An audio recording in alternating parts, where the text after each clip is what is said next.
Sir, given that the resolution delays are not only escalate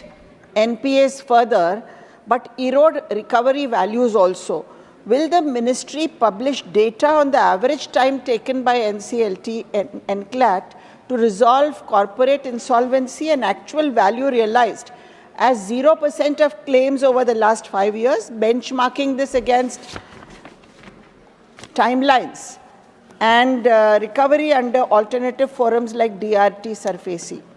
This will help assess whether IBC through NCLT truly offers a time-efficient and value-efficient resolution mechanism. Honorable Minister.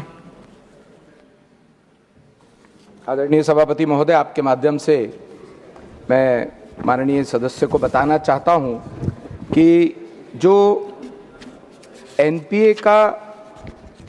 Sharp decline हुआ है because of this, उसका data बताऊं तो 2017 में 12% था,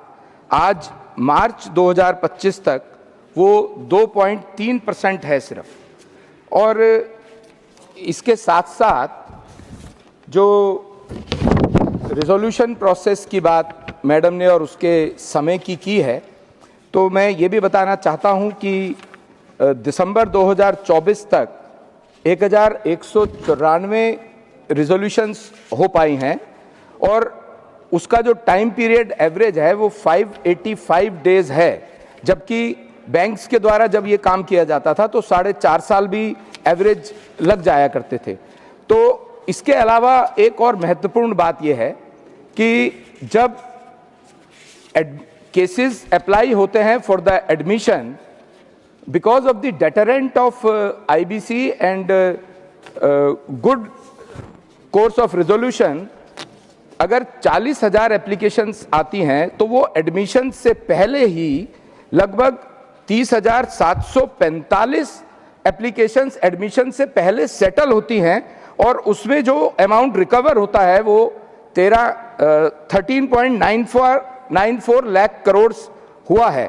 तो मैं ऐसा मानता हूं कि जो एक डेटा और देना चाहूंगा, जो लिक्विडेशन के ऑर्डर्स 2707 कंपनीज के लिए आए वो 508 डेज के अंदर उसका ऑर्डर आया है। और एक डेटा और देना चाहूंगा, जो मिनिमम टाइम टेकन है किसी एक पर्टिकुलर केस के रेजोल्यूशन के लिए, that is 119 days in Nanda Hotels Limited that was delivered on 14th of December 2017.